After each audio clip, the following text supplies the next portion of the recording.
Olá, eu sou Hélio Plappler, co-coordenador das oficinas de Humanidades Médicas, a Dor de Ouvir a Dor, que vão fazer parte do terceiro Congresso Paulista de Dor, que vai ser realizado em setembro deste ano. E eu estou aqui com a professora Fabiana Prando, que é escritora, contadora de histórias, mestra em letras pela Universidade de São Paulo, que atua em segmentos diversos, como a narração de histórias, brincadeiras populares, incentivo à leitura, formação de voluntariado e integração da leitura em ambiente hospitalar. Ela coordena o grupo de narradoras semeadoras de histórias no ateliê Ucuili, em São Paulo, e é membro do GENAM, o grupo de pesquisa e estudos em literatura narrativa e medicina da Universidade de São Paulo. E nós estamos aqui para falar sobre essas oficinas e sobre as humanidades médicas que vão ser um diferencial do nosso Congresso de Dor. Então, eu queria dar as boas-vindas. Boa tarde, professora Fabiana, seja bem-vinda.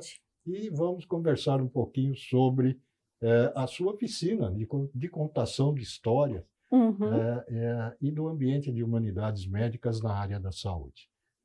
Então, primeiramente, agradecer o convite, fico muito feliz, e que é importante poder falar, né, sobre esse movimento antes dele acontecer. Assim, você que ainda está na dúvida, não sabe se vai ou se não vai, hoje vai querer participar, porque vai ser muito bom, né? Eu acho.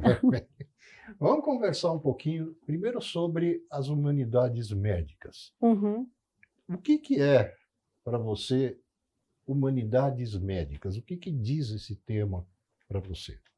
Bom, é bem particular, né? Vou dar bem o meu recorte, né? Eu que tenho essa inserção na literatura, nas artes, eu vejo que quando a gente usa o termo humanidades médicas, a gente está de verdade olhando para cada pessoa, seja ela médico ou não médico, paciente, né?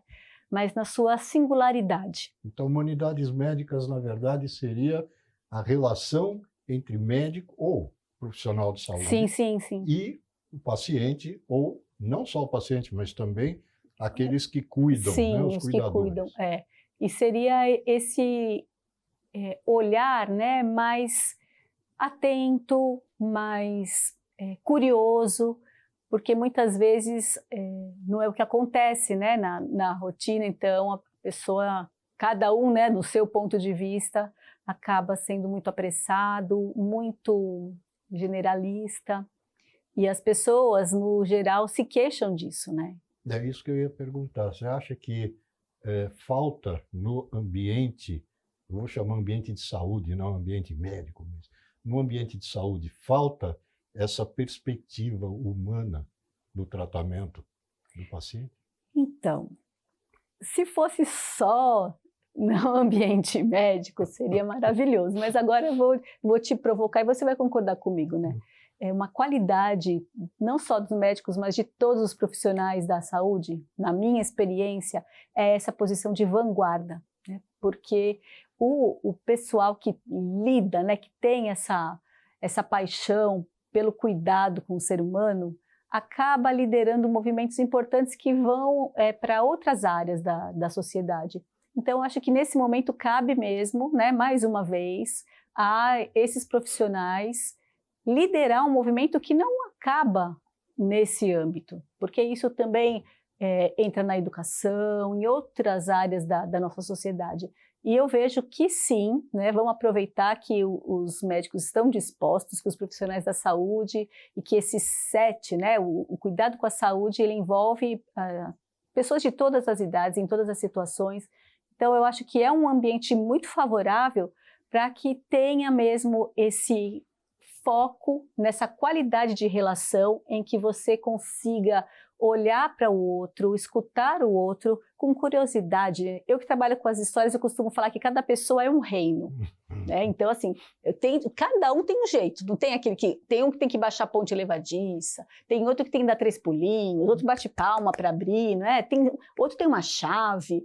Então, de maneira assim bem ampla, como se a gente tivesse que se aproximar e entender a linguagem que aquela pessoa, que aquela situação está se apresentando. Seria algo como ultrapassar barreiras, ou ultrapassar fronteiras, já que nós estamos falando de reino, né?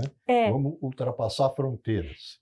E eu acho que a primeira fronteira que você vai ultrapassar é a sua, porque muitas vezes eu estou conversando comigo mesma, né? Então, eu já sei, eu já entendi, ele olhou assim, é porque ele tem aquilo.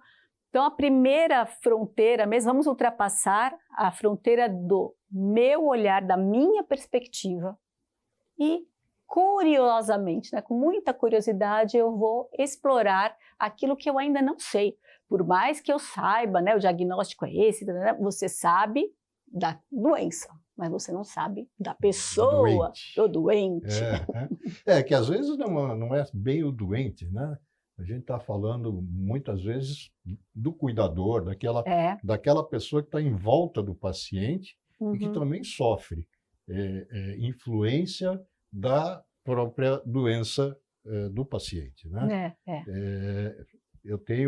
Eu particularmente, como passei por esse processo, consigo ver a influência que isso tem em volta, né, no paciente.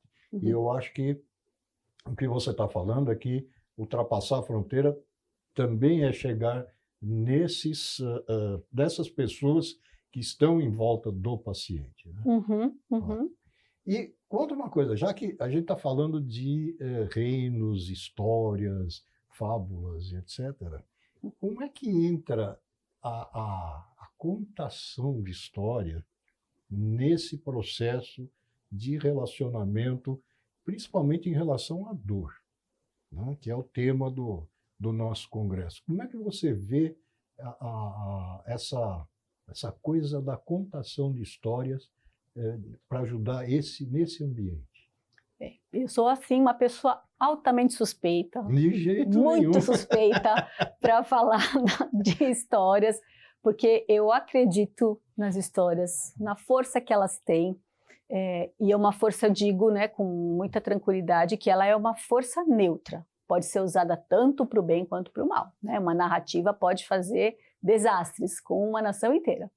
Mas, a partir disso, né, se a gente pensar no poder que a narrativa tem de resolver um problema que eu acho que, na minha, né, de novo, sempre na minha experiência, é bem desafiante, que é a falta de sentido. Então, muitas vezes, puxa, aquele vazio existencial, aquela situação, né, que eu não sei, que se abateu, quando você traz uma história, aquele universo caótico de eventos que eclodem e aparecem, eles são ordenados, né, dentro de uma linha temporal, e aí eles fazem sentido na jornada daquele personagem. E a minha experiência é ter um olhar, uma perspectiva narrativa da vida. Então, explico. Você estava tudo indo bem, tudo maravilhoso, de repente, uau, aparece ali uma situação terrível, uma doença.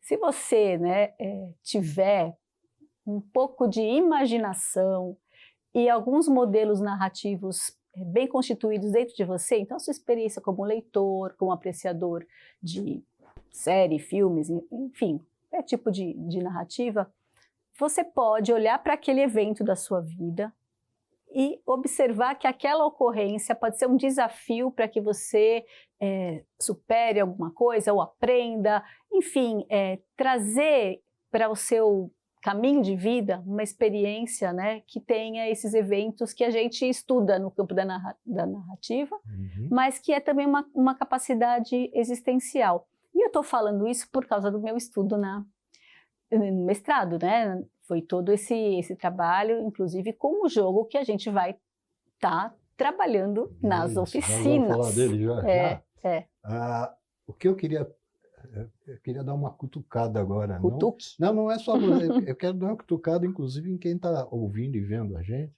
Mas é o seguinte, o médico, em geral, e agora eu estou falando do médico particularmente, ele tem um raciocínio muito categorizado, vamos chamar assim. É muito lógico.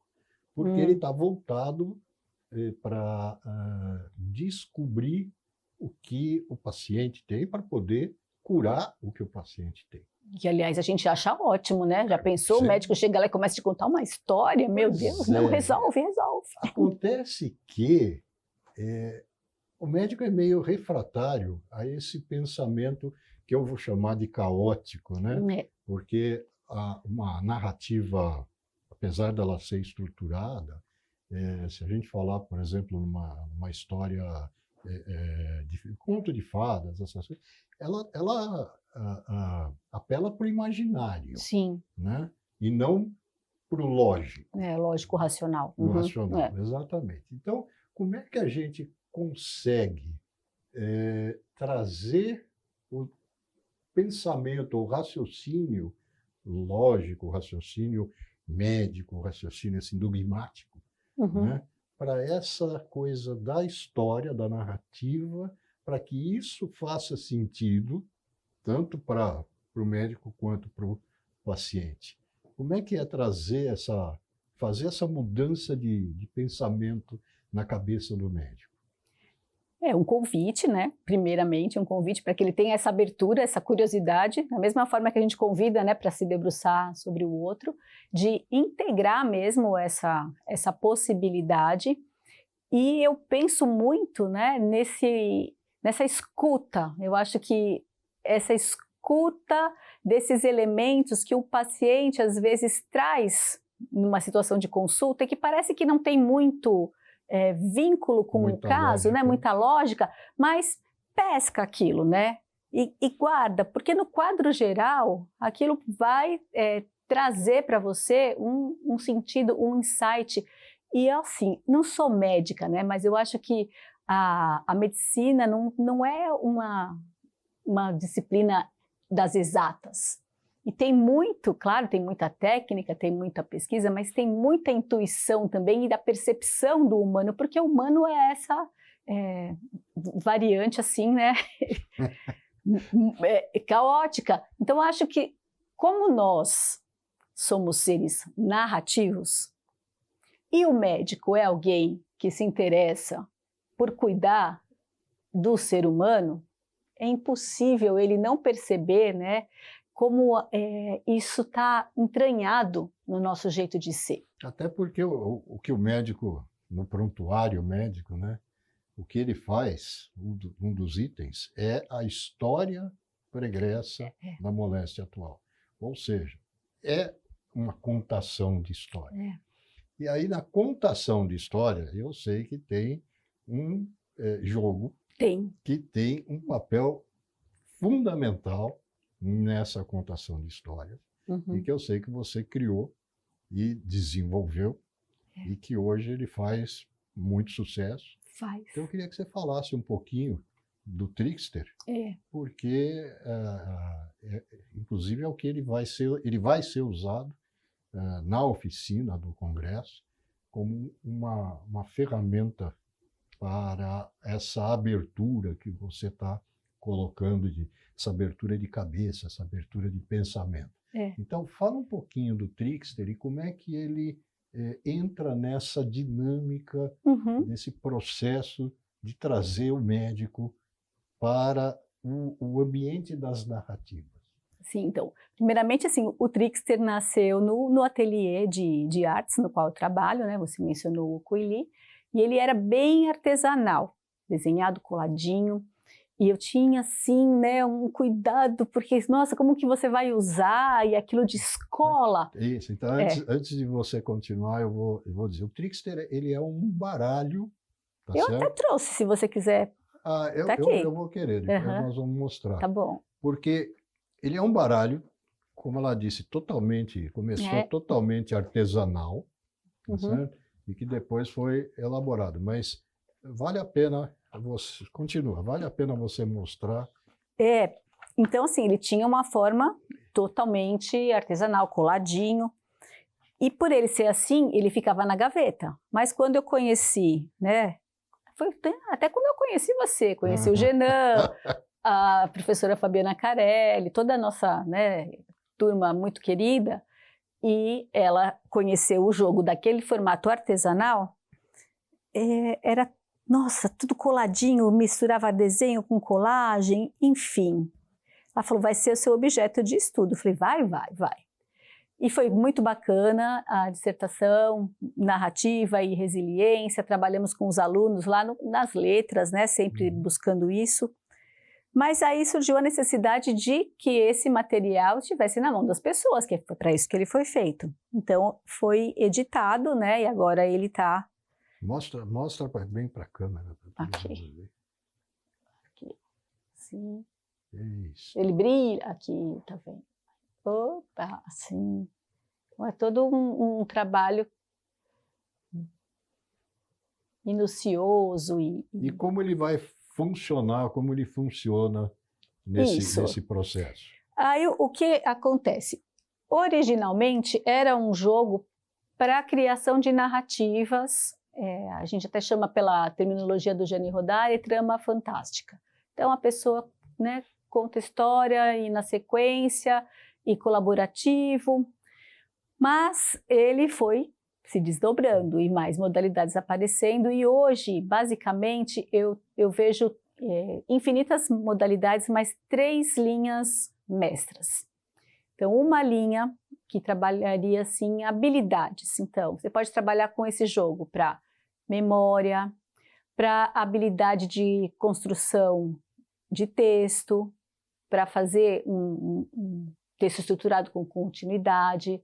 Então, outra habilidade oratória, né? Outra habilidade argumentação, tem uma modalidade de trickster argumentativa. Então, um filão seria esse lugar mais de desenvolvimento de habilidades linguísticas, memória, enfim, coisas assim mais objetivas, técnicas.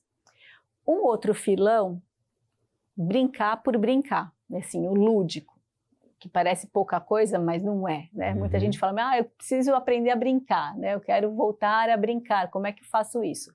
Então, várias modalidades que também vão privilegiar isso. Você pode fazer música com o trickster, a gente fez uma época várias lives com o pessoal do slam, né, que eles fazem, um pessoal muito animado, então eles faziam desafio, rap, pegavam as cartas e criavam, brincavam, né, várias coisas assim inusitadas, uma yoga com o trickster, então posição, mímica, várias situações assim.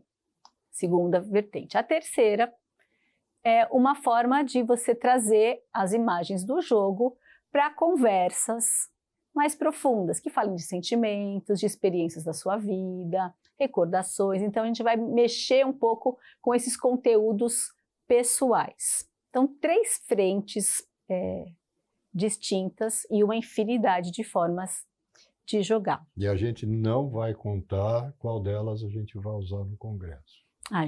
Essa vai ficar de surpresa. A gente vai experimentar lá, né, o que interessa, o que o grupo pede, mas o fundamental, né, é que a gente perceba que a melhor parte do jogo não são essas cartas, por mais que elas sejam lindas, sou suspeita para falar, mas o que ela desperta nas pessoas. E é inesperado. Eu costumo fazer uma atividade com os grupos de quebra-gelo, né? Quando tem um grupo muito grande, as pessoas vão se apresentar e normalmente as pessoas falam, eu sou pessoa tal, tenho tantos anos, trabalho com isso, é muito, né, programado. Aí aquela roda, o que está próximo já está sempre pensando, ensaiando o que vai falar. E aí eu faço uma provocação, você vai falar sobre você, mas vai puxar uma carta e vai ter que integrar essa carta à sua fala. Aí a pessoa fala, aparece lá uma sereia, e agora? Então, você encaixa aquilo. E essa possibilidade de você lidar com esse inusitado, com o que vem, ela, por mais maluca que ela seja, Hélio, eu arrisco dizer que é o mais próximo da situação de vida real. Porque a gente pensa que tem um controle, que sabe tudo, que está tudo certo, mas aí... vem o inusitado. O inusitado. Então, eu acho que, em linhas bem gerais, você está familiarizado com esse material, com essa proposta, é como se criasse um músculo seu, né? Seja você profissional da saúde, seja de qualquer, um ser humano aí que está, né, se relacionando, a gente fala das humanidades. de todas as humanidades, é você abraçar esse inusitado, essa aleatoriedade, olha só que difícil, né? E trazer isso, porque o encontro mesmo entre as pessoas, ele vai trazer esse presente. A gente está aqui, a gente não ensaiou, né? A gente sabe, a gente se conhece, conversa, mas abre espaço para as coisas surgirem. E à medida que as coisas surgirem, a gente juntos vai, né? E vai desenvolver. Eu acho que isso fica muito mais real, fica muito mais humano. Você vê que a gente não ensaiamos, mas estamos em sintonia. Estamos em sintonia. Muito bem. Gente, eu quero agradecer muito a Fabiana por estar aqui conversando conosco nesse podcast.